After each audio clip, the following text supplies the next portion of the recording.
ನಮಸ್ತೆ, ಶಿಲ್ಪಾಸ್ ಗಾರ್ಡನ್ಗೆ ಸ್ವಾಗತ. ಈ ವರ್ಷ ಬೇಸಿಗೆಯ ತಾಪ ಮಿತಿಮೀರುವ ಎಲ್ಲ ಲಕ್ಷಣಗಳು ಕಾಣುತ್ತಿವೆ. ಒಂದೆರಡು ಮಳೆ ಬಂದರೂ ಇಳೆ ತಂಪಾಗಿಲ್ಲ. ಇಂತಹ ಬಿರುಬಿಸಿಲಿನಲ್ಲಿ ಗಾರ್ಡನ್ ಪ್ರಿಯರಿಗೆ ಅತಿಯಾಗಿ ಕಾಡುವ ಸಮಸ್ಯೆ ಗಿಡಗಳನ್ನು ಉಳಿಸಿಕೊಳ್ಳುವುದು. ಇವತ್ತಿನ ವಿಡಿಯೋದಲ್ಲಿ ಅಂತಹ ಸಮಸ್ಯೆಗೆ ಸುಲಭ ವಿಧಾನಗಳನ್ನು ತಿಳಿಸುತ್ತೇನೆ. ಇದರಿಂದ ಕಡು ಬೇಸಿಗೆಯಲ್ಲೂ ನಿಮ್ಮ ಗಾರ್ಡನನ್ನು ಹಚ್ಚ ಹಸುರಿನಿಂದ ನಳನಳಿಸುವಂತೆ ಮಾಡಬಹುದು. ನಾವು ಪಾಲಿಸಬೇಕಾದ ಸುಲಭ ವಿಧಾನಗಳಲ್ಲಿ ಮೊದಲನೆಯದು ಗಿಡಗಳ ವರ್ಗೀಕರಣ.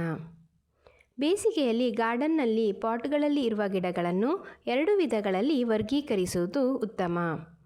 ಮೊದಲನೆಯದು ನೀರು ಹೆಚ್ಚು ಬೇಕಾಗುವ ಗಿಡಗಳು ಅಥವಾ ನೀರು ಕಡಿಮೆ ಸಾಕಾಗುವ ಗಿಡಗಳು. ಎರಡನೆಯದು ನೇರ ಸೂರ್ಯನ ಬೆಳಕು ಹೆಚ್ಚಾಗಿ ಬೇಕಾಗುವ ಗಿಡಗಳು ಅಥವಾ ಪರೋಕ್ಷ ಸೂರ್ಯನ ಬೆಳಕು ಸಾಕಾಗುವ ಗಿಡಗಳು.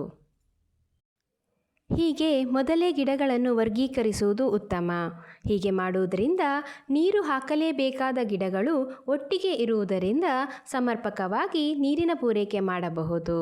ಹಾಗೆಯೇ ನೀರಿನ ಅಗತ್ಯತೆ ಹೆಚ್ಚು ಬೇಡದ ಗಿಡಗಳಿಗೆ ನೀರು ಹೆಚ್ಚು ಹಾಕಿ ಬೇರು ಕೊಳೆತು ಹೋಗುವ ಪ್ರಮೇಯವೂ ಬರುವುದಿಲ್ಲ. ಆದಷ್ಟು ಬೇಸಿಗೆಯಲ್ಲಿ ಪಾಟ್ಗಳಲ್ಲಿ ಇರುವ ಗಿಡಗಳನ್ನು ಬೆಳಗ್ಗಿನ ಸೂರ್ಯನ ಬೆಳಕು ಗಿಡದ ಮೇಲೆ ಬೀಳುವ, ಮಧ್ಯಾಹ್ನ ಬಿರುಬಿಸಿಲು ಆದಷ್ಟು ಬೀಳದೇ ಇರುವಂತಹ ನೆರಳಿನ ಜಾಗದಲ್ಲಿ ಇಡಬೇಕು. ಇದರಿಂದ ಎಲೆಗಳು ಸೂರ್ಯನ ಶಾಖಕ್ಕೆ ಸುಟ್ಟು ಹೋಗುವುದಿಲ್ಲ. ಪದೇ ಪದೇ ಗಿಡಕ್ಕೆ ನೀರು ಹಾಕುವ ಅಗತ್ಯತೆಯೂ ಬರುವುದಿಲ್ಲ. ನೀವೀಗ ನೋಡುತ್ತಿರುವಂತೆ ದಾಸವಾಳ ಹಾಗೂ ಹೈಡ್ರೇಂಜಿಯಾ ಗಿಡಗಳಿಗೆ ನೀರು ಅಗತ್ಯವಾಗಿ ಬೇಕು. ಹಾಗಾಗಿ ಈ ಗಿಡಗಳನ್ನು ಒಟ್ಟಿಗೆ ನೀರು ಹಾಕಲು ಅನುಕೂಲವಾಗುವಂತಹ ಸ್ಥಳದಲ್ಲಿ ಇಟ್ಟಿದ್ದೇನೆ.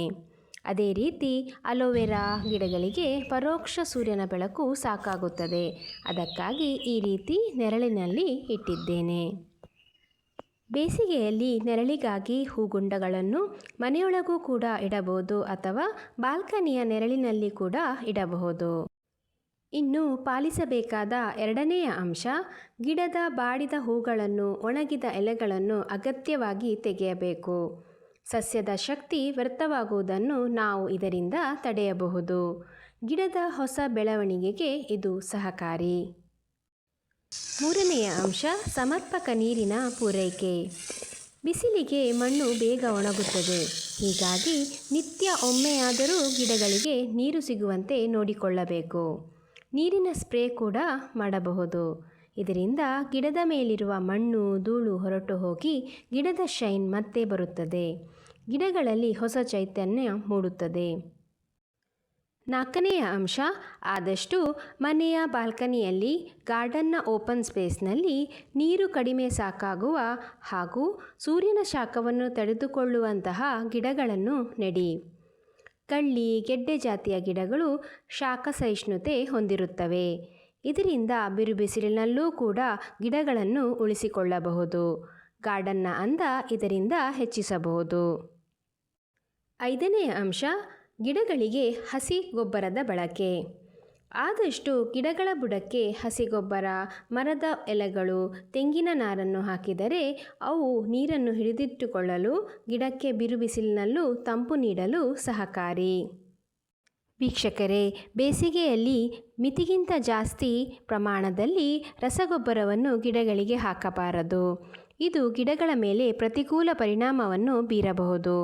ಹಾಗೆ ರಸಗೊಬ್ಬರ ಹಾಕಲೇಬೇಕೆಂದಿದ್ದರೆ ಆದಷ್ಟು ಗೊಬ್ಬರವನ್ನು ನೀರು ಹಾಕಿ ಡೈಲ್ಯೂಟ್ ಮಾಡಿ ಗಿಡಗಳಿಗೆ ಹಾಕಿದರೆ ಒಳ್ಳೆಯದು. ಗಿಡ ಉಷ್ಣತೆಯಿಂದಾಗಿ ಸಾಯುವುದನ್ನು ಇದರಿಂದ ತಡೆಯಬಹುದು. ಇನ್ನು ಆರನೆಯ ಅಂಶ, ಗಿಡಗಳನ್ನು ಉಳಿಸಿಕೊಳ್ಳಲು ಪರದೆಗಳ ಬಳಕೆ.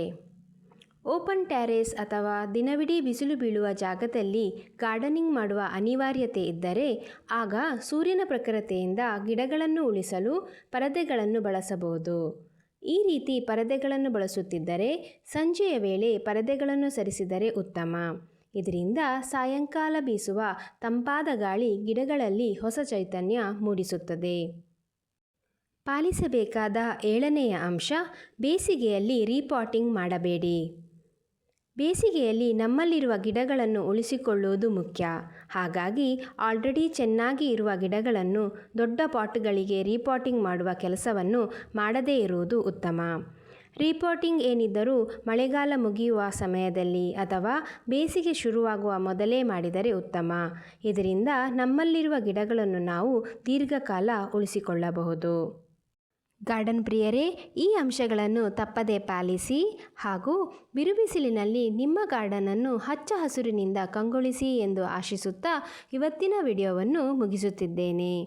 ವಿಡಿಯೋ ಇಷ್ಟವಾದರೆ ಪ್ಲೀಸ್ ಲೈಕ್ ಮಾಡಿ, ಫ್ಯಾಮಿಲಿ ಫ್ರೆಂಡ್ಸ್ ಜೊತೆ ಶೇರ್ ಮಾಡಿ. ನಿಮ್ಮ ಅನಿಸಿಕೆ ಅಭಿಪ್ರಾಯಗಳನ್ನು ಕಮೆಂಟ್ನಲ್ಲಿ ತಿಳಿಸಿ. ಅದೇ ರೀತಿ ಚಾನಲನ್ನು ಇನ್ನೂ ಕೂಡ ಸಬ್ಸ್ಕ್ರೈಬ್ ಮಾಡದೆ ನೋಡುತ್ತಿದ್ದರೆ ಪ್ಲೀಸ್ ಸಬ್ಸ್ಕ್ರೈಬ್ ಮಾಡಿ ಎಂದು ವಿನಂತಿ. ಎಲ್ಲರಿಗೂ ಧನ್ಯವಾದಗಳು.